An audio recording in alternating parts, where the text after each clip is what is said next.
नमस्कार दोस्तों, आप सभी का स्वागत है हमारे चैनल पर। आप देख रहे हैं खबरें फटाफट और आपको ले चलते हैं आज की सुर्खियों की ओर, जहां पर हमारे देश में आज बहुत सारी खबरें निकलकर सामने आ रही हैं।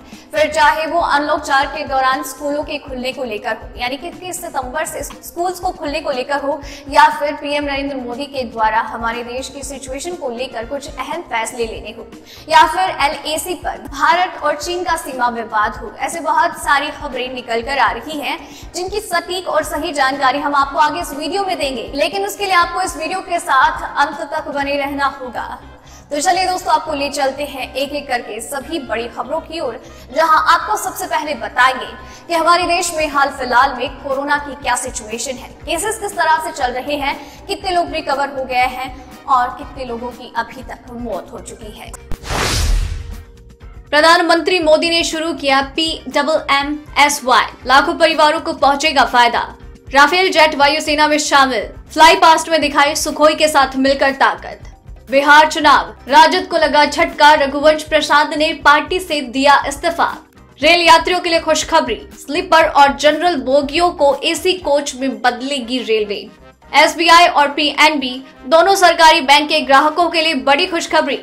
बड़ी खबर, मोदी सरकार ने लॉन्च की डोर स्टेप बैंकिंग सर्विस, अब घर पर ही मिलेगी बैंक की सभी सुविधाएं।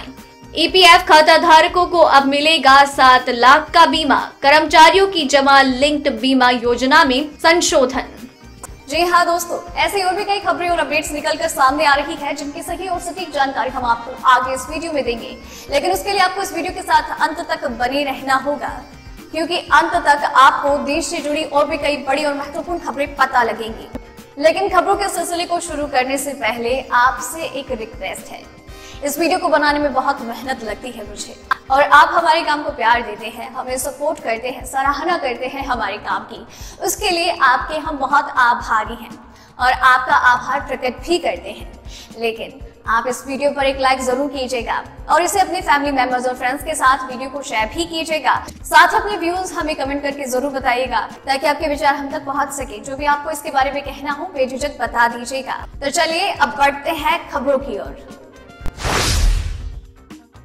भारत में कोरोना के मामलों का रिकॉर्ड स्तर पर बढ़ना जारी है। दुनिया में सबसे तेजी से कोरोना संक्रमण अपने देश में ही बढ़ रहा है। देश में पिछले 24 घंटों में रिकॉर्ड 95,735 नए मामले सामने आए। स्वास्थ्य मंत्रालय के ताजा आंकड़ों के अनुसार देश में अब कोरोना संक्रमितों की संख्या 44,62,000 हो गई। इनमें 75,062 लोग अपनी जान गंवा चुके हैं। एक्टिव केस 9,19,000 है। 34,71,000 लोग रिकवर हो गए हैं। संक्रमण के सक्रिय मामलों की संख्या की तुलना में स्वस्थ हुए लोगों की संख्या करीब 3 गुना ज्यादा है। पीएम मोदी ने कल दोपहर 12 बजे पीएम मत्स्य संपदा योजना की शुरुआत की। आयोजन के दौरान पीएम मछली पालन और पशुपालन सेक्टर के लिए बड़े ऐलान भी किए। मत्स्य संपदा योजना को देश भर में मत्स्य पालन को बढ़ाने के लिए शुरू किया गया है। केंद्र सरकार अगले 5 वर्षों में वित्तीय वर्ष 2020-21 से 2024-25 तक इस योजना में लगभग 20,050 करोड़ रुपए खर्च करेगी। सरकार के अनुसार इस योजना से देश के लाखों लोगों को रोजगार मिलेगा। PMMSY योजना के तहत देश में 2024 से 25 में मछली के उत्पादन में लगभग 70 लाख टन बढ़ाने का लक्ष्य है। बढ़ते हैं अगली खबर की ओर। बिहार में अक्टूबर-नवंबर के महीने में विधानसभा चुनाव होने वाले हैं। ऐसे में चुनाव से पहले राष्ट्रीय जनता दल राजद को तगड़ा झटका लगा है। पार्टी के वरिष्ठ नेता रघुवंश प्रसाद सिंह ने गुरुवार को पार्टी से इस्तीफा दे दिया। उनका फिलहाल दिल्ली में एम्स में इलाज हो रहा है। अस्पताल से ही उन्होंने राजद से इस्तीफा देने की घोषणा की। तबियत ज्यादा खराब होने पर डॉक्टर्स ने प्रसाद को ICU में शिफ्ट कर दिया। एम्स की तरफ से मिली जानकारी के अनुसार उनके सभी चेकअप किए जा रहे हैं। फिलहाल उनकी हालत स्थिर है। बढ़ते हैं अगली खबर की ओर।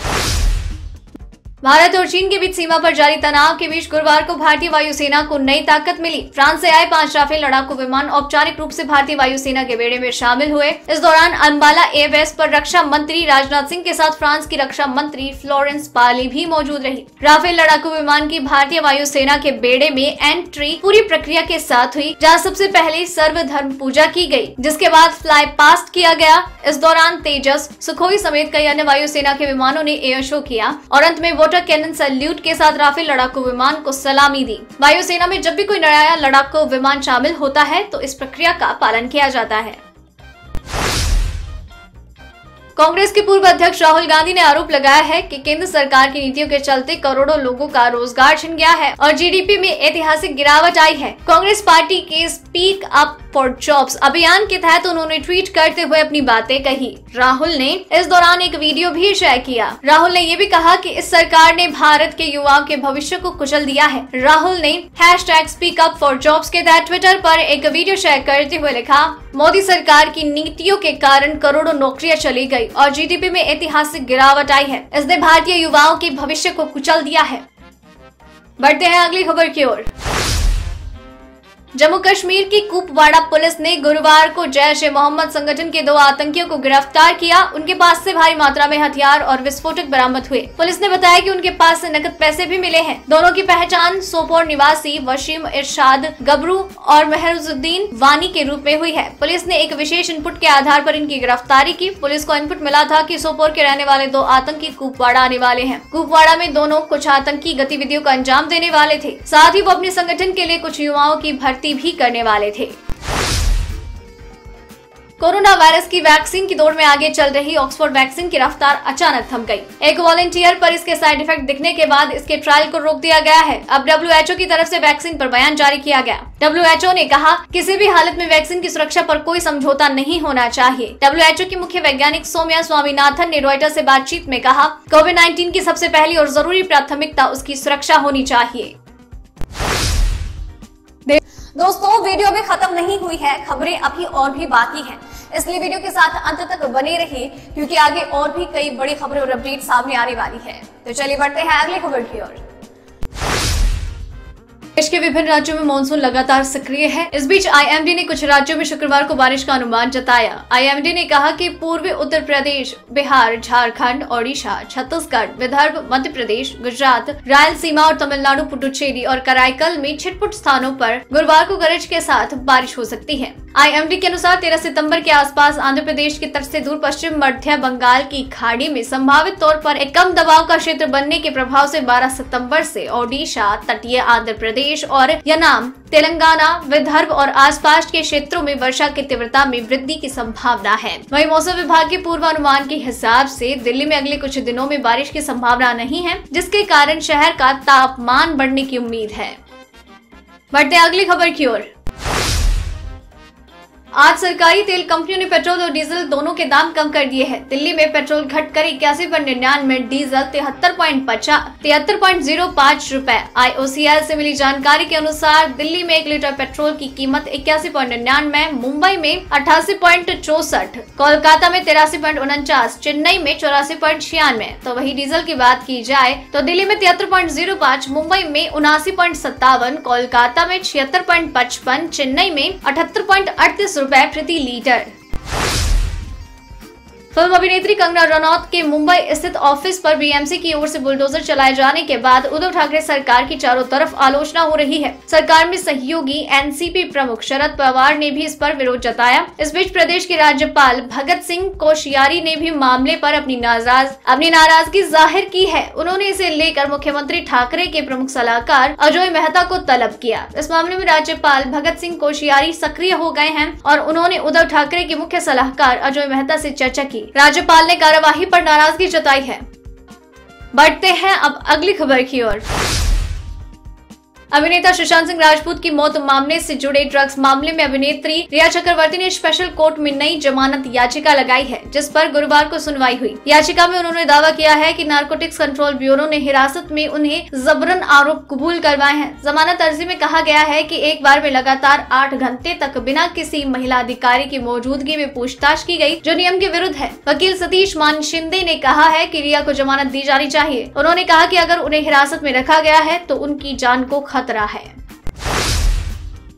कोरोना वायरस से फैली महामारी के बीच भारतीय रेलवे ने यात्रियों की सुविधा के लिए बड़ा कदम उठाया। सफर आरामदायक और सुरक्षित हो, इसके लिए रेलवे सभी नॉन AC स्लीपर क्लास को 3 टायर AC कोच में बदलने जा रही है। वहीं जनरल बोगियों को भी AC में बदला जाएगा। रेलवे के इस कदम के बाद ट्रेन पूरी तरह से AC हो जाएगी। रेलवे ऐसे 230 कोच तैयार कर रही है। एक स्लीपर क्लास को AC कोच में बदलने में कुल 3 करोड़ रुपए का खर्च आएगा। कपूरथला रेल कोच फैक्ट्री में फिलहाल इन कोचेस के प्रोटोटाइप बनाए जा रहे हैं। अपडेट हुए कोचेस को इकोनॉमिकल AC 3 टायर क्लास के नाम से जाना जाएगा। बढ़ते हैं अगली खबर की ओर।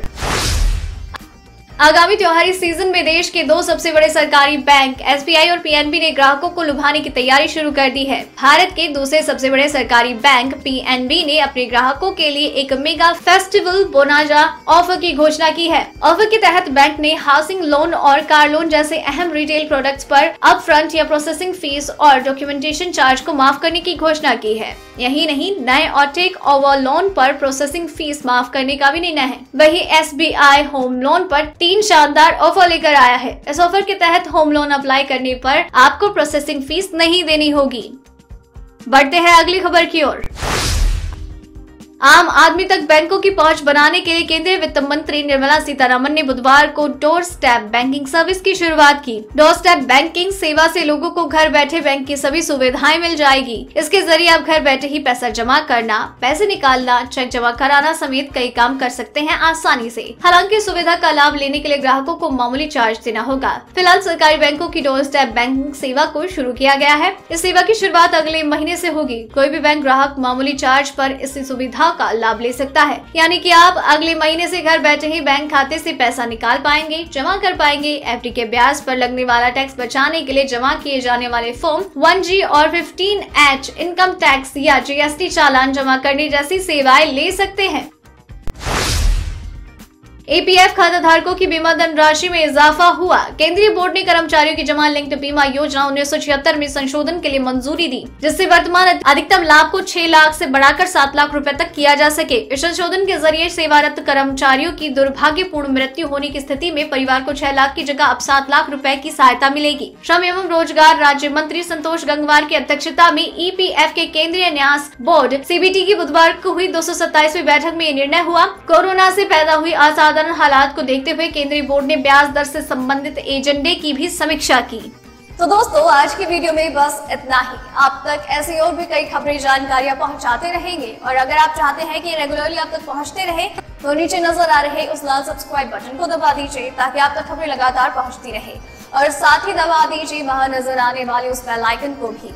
दोस्तों, अगर आपने ये वीडियो पूरा देखा है देन मेक श्योर कि आप अपने आप को यहाँ मेंशन करें, अपने व्यूज मेंशन करें और इस वीडियो को शेयर करना बिल्कुल भी ना भूलें। अभी के लिए बस इतना ही। धन्यवाद।